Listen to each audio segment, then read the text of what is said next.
majikannya meninggal, malah dapat warisan dari majikannya. Nah, ini kisahnya adalah kisah nyata ya, dari seorang wanita yang mengadu nasib ke luar negeri ya, bekerja menjaga orang tua yang lagi sakit. Nah, bagi kalian yang sudah nonton di channel Cerita Guans ya, ikuti terus cerita ini biar kalian tahu kisahnya seperti apa. Ya, bagi kalian pasti pernah ya melihat orang tua sakit tapi dijaga oleh orang lain, bukan anaknya. Ya. Nah, mungkin anaknya sibuk atau bagaimana, mungkin anaknya berduit ya, dia bisa cari pembantu ya yang untuk merawat orang tuanya. Nah, kisah ini sangat beda ya dari kisah-kisah sebelumnya ya. Ini sangat berbeda banget. Nah, kenapa aku bilang berbeda? Kalian tahu ya. Nah, yang namanya orang tua sakit, biasanya dia sangat memerlukan perhatian dari anak-anaknya. Ya, mungkin kalau kisah ini dibilang anaknya sih cuek kalau menurut gue. Ini menurut dari cerita dari temen gue yang pernah kerja ke Hong Kong.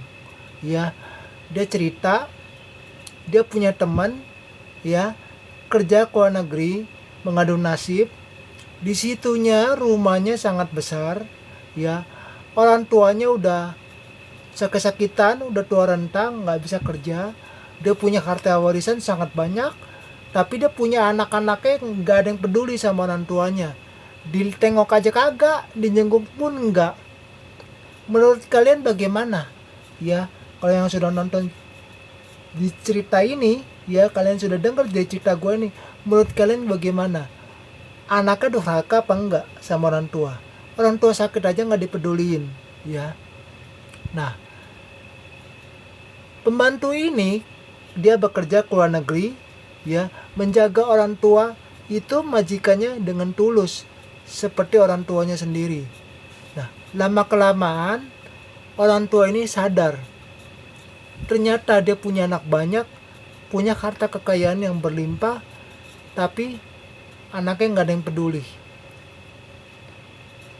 Nggak lama kelamaan mungkin majikan ini, ya, dia merasa iba, dia merasa hatinya sedih, ya, dan juga dia simpatik sama pembantunya ini, karena pembantunya ini merawat dia seperti orang tuanya sendiri, dengan tulus, dengan kesabaran, apapun itu kebutuhannya semua dipenuhi.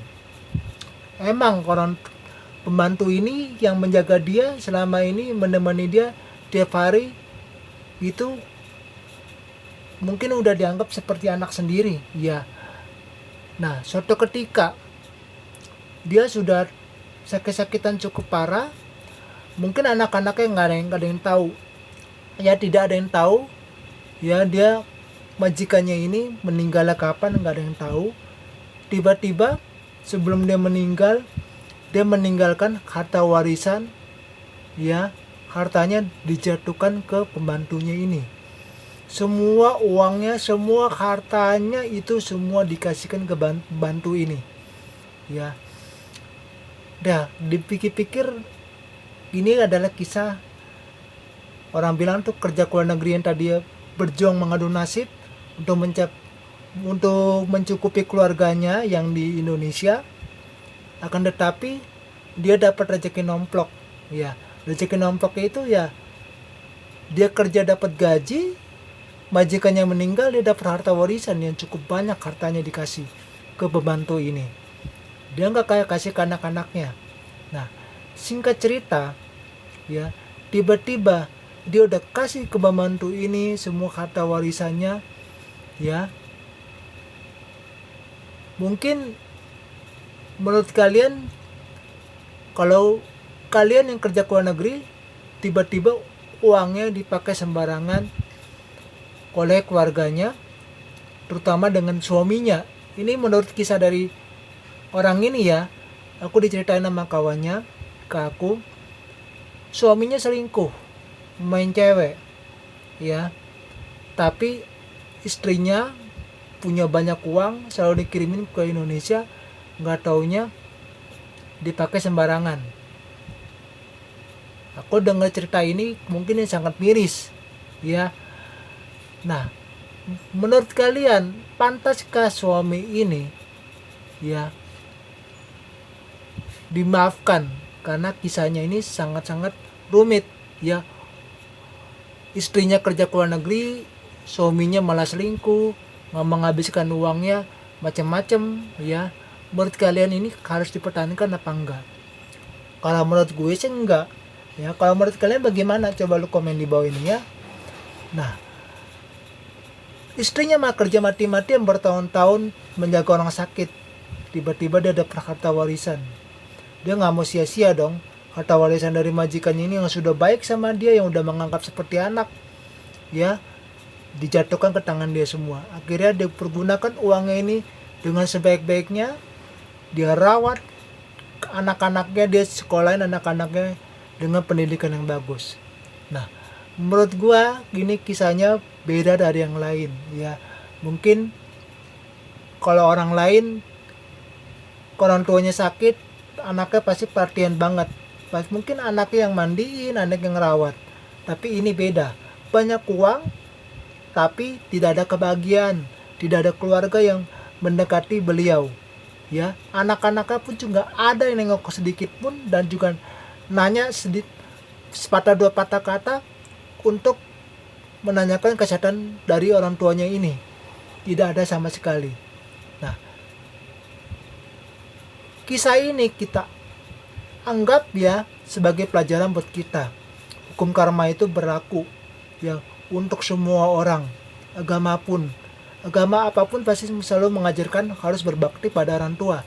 Menurut kalian bagaimana yang sudah nonton video ini, ya, udah ikutin sampai selesai sampai sekarang?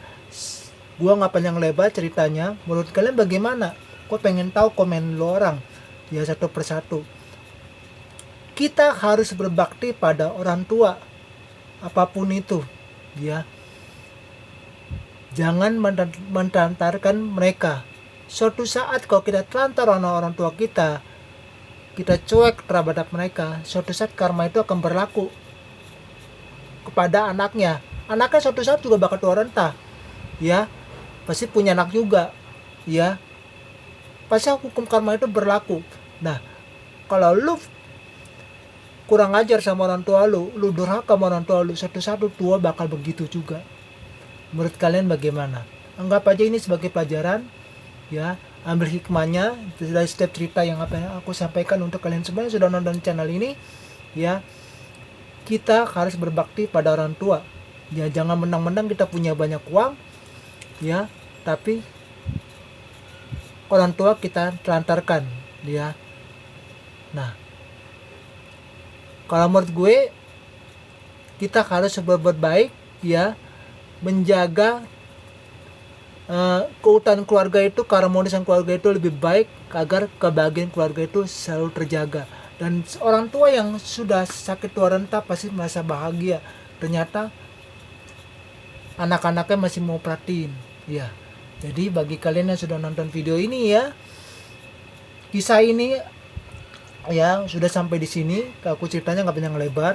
Anggap aja ini sebagai pelajaran untuk kehidupan kita, ya. Nah, salam dari Koguan untuk kalian semua, ya. Berkah selalu. Kedepannya saya akan ceritakan sedikit kisah-kisah yang lain yang lebih menarik lagi untuk kalian semua. Salam dari Koguan untuk kalian semua. Berkah selalu, ya.